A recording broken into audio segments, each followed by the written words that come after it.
Hello दोस्तों, क्या हाल है? कैसे हो? आशा करता हूँ आप सभी लोग अच्छे होंगे, कुशल पूर्वक होंगे। और आप लोगों के लिए फिर नई जानकारियाँ लेकर के आया हूँ, क्योंकि अभी ड्यूटी खत्म हुआ है जस्ट। तो हमने सोचा अब आप लोगों के लिए जो दिन भर का डाटा है इकट्ठा किया है वो आप लोगों तक पहुँचाया जाए। और दोस्तों, मेरे जो भी जानकारी है आप लोगों को कैसी लगती है ज़रूर शेयर किया कीजिएगा। और मेरे चैनल में अगर नए हैं तो मेरे चैनल को लाइक कीजिए, शेयर कीजिए और सब्सक्राइब जरूर कीजिएगा। और बेल आइकन को जरूर प्रेस कर दीजिएगा, ताकि मैं जो भी कुछ अपलोड करूं तो आप लोगों तक जानकारी तुरंत पहुंच जाए। अब नया अपडेट जो आज का ये कि पहला अपडेट जो ये है कि कुवैत में जो वीज़ा अवधि से अधिक सब जो लोग, जैसे अभी प्रवासियों के लिए ये एक और प्रॉब्लम खड़ी होने वाली है। जैसे कोई भी प्रवासी अपनी फैमिली का या किसी भी रिश्तेदार का विजिट वीज़ा निकालता था, तो विजिट वीज़ा निकालने के समय में क्या होता था कि अगर उनकी तय समय सीमा के अंदर वो लोग वापस नहीं गए तो जिसने बुलाया है उसको भी उनके साथ ही डिपोर्ट कर दिया जाएगा। तो ये चीज़ भाई लोग ध्यान रखिएगा कि उस आदमी को भी उसके साथ में ही डिपोर्ट कर दिया जाएगा।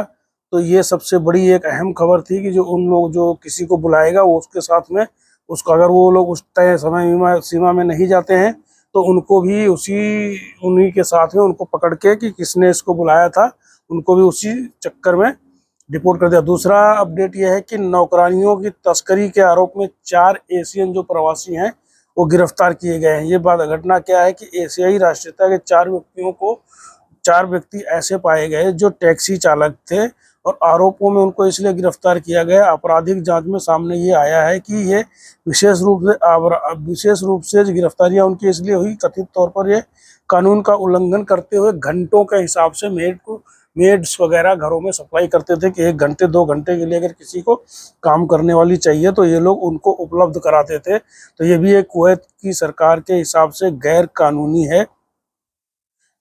धंधा है। तो उसको भी पकड़ के उन लोगों को जो है पकड़ के उनको भी अंदर कर दिया गया। अब एक और जालसाजी का मामला सामने आया है कि फर्जी बीमा, जैसे मान लो आप लोग कोई लोग बीमार हो गए तो वो लोग जैसे हॉस्पिटल जाते थे सिक लीव लेने के लिए, तो फर्जी भी सिक लीव बेचने वाला एक आदमी गिरफ्तार हुआ है। ये भी एक प्रवासी ही था कि जिसने मतलब पैसे लेकर के कुछ लोगों को, बीमार लोगों को 4 दिन की 5 दिन की फर्जी दस्तावेजों के आधार पे जो है वो अपना ये सिक लीव फॉर्म बनाता था कि जिससे कि उनकी छुट्टी अप्रूव हो जाए। और हॉस्पिटल की मोहरें और अनावश्यक जो भी थी उनके, तो जो लेटर पैड वगैरह थे हॉस्पिटल्स के वो उस पर पाए गए हैं, डॉक्टरों की मोहरें पाई गई हैं, और उसके पास में बहुत सारी मात्रा में प्रिंटर भी पाए गए हैं।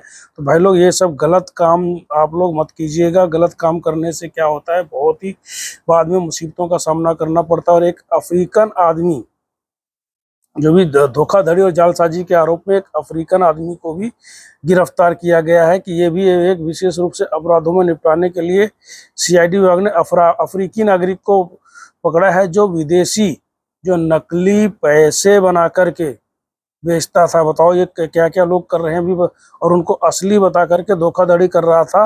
और जो उसको भी मतलब किसी ने शिकायत करी तो उसको भी पकड़ लिया गया है। तो भाई लोग, आप लोग ऐसे गलत काम मत कीजिएगा। और अभी एक जो है कि दूसरा अपडेट ये आ रहा है कि आप लोग जो भी लोग यहाँ पे रह रहे हो तो भाई लोग जरा संभल के रहिए, क्योंकि गलत काम कोई भी, अब बढ़ती प्रतिस्पर्धा के कारण कुवैत की जो अभी क्या है कि यहाँ पे हर जगह पे कंपटीशन हो गया है बहुत ज़्यादा। तो सुपर मार्केट्स में सामान की जो बिक्री है ना, उसका जो है रेशो घट गया है कि अब लोग कहाँ तक क्या खरीदेंगे। इसलिए सुपर मार्केट खुलते जा रहे हैं, तो हर सुपर मार्केट में सामान इतना पड़ा हुआ है कि अब उनकी जो है बिक्री दर बहुत घट गई है। तो ये भी एक चिंता का कारण है। एक तो इतने सुपर मार्केट खुल गए हैं कि उनका खर्चा उनसे उठा पाना बहुत मुश्किल हो पा रहा है। तो ये सब चीज़ें जो है अभी क्या है कि हर जगह सुपर मार्केट, जहाँ पे देखो सुपर मार्केट खुलते जा रहे हैं। सुपर मार्केट खुलने का मतलब क्या है कि पब्लिक तो बढ़ेगी नहीं। पब्लिक कहाँ से बढ़ेगी इतनी? तो पब्लिक के लिए तो कुछ ना कुछ मतलब जहाँ कम दिख रहा है पब्लिक वहीं पे भाग रही है। तो भाई लोग, अभी ये 4-5 आज का अपडेट यही था कि फिर मिलते हैं। और अगर मेरे चैनल में नए हैं तो मेरे चैनल को लाइक कीजिए, शेयर कीजिए और वीडियो को सब्सक्राइब जरूर कीजिएगा। जो लोग सब्सक्राइब कर देते हैं उन लोगों के लिए तहे दिल से शुक्रिया, और जो लोग करने वाले हैं आने वालों के लिए भी वेलकम है, शुक्रिया है। बहुत बहुत धन्यवाद आप लोगों का वॉचिंग वीडियो देखने के लिए। और आज के लिए अहम जानकारियाँ यही थी। बाकी अगर कुछ नई जानकारी मिलेगी तो कल फिर आपको सवेरे अपडेट कर दूँगा। और दूसरी एक ये है कि मतलब अभी जो यहाँ के जो व्यापार व्यापार का जो है व्यापार उद्योग है, उस मंत्रालय ने एक नकली ट्रेडमार्क के ऊपर जो भी एक शिकंजा कसना शुरू कर दिया है कि यहाँ पे क्या है कि कुवैत में बहुत सी ऐसी चीज़ें हैं जो लोग नकली ट्रेडमार्क लगा करके मतलब बेच रहे हैं कि जो होता माल कहीं का है और उस पर वो लगा करके अपना स्टैंप लगा करके बाहर का अदर्स कंट्रीज का लगा करके, तो अब इनके ऊपर भी शिकंजा कसने जा रहा है कि गवर्नमेंट ने क्या है कि वाणिज्य एवं उद्योग मंत्रालय ने नकली ट्रेडमार्क की रिपोर्टिंग के लिए एक नई इलेक्ट्रॉनिक सेवा शुरू की है।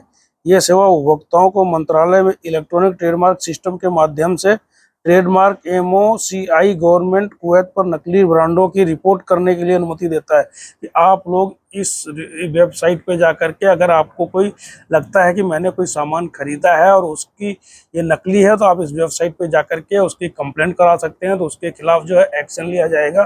क्योंकि यहाँ पे नकली सामान और वो सब बेचना बहुत ही गैर कानूनी है, उसके इसलिए सख्त सजा है। तो ये सब चीज़ें मतलब चीज़ों की अनुमति नहीं देती है सरकार, तो इन सब चीज़ों का के लिए भी अभी एक्शन लिया जाएगा। और बने रहिए, देखते रहिए मेरे वीडियो को। धन्यवाद, शुक्रिया।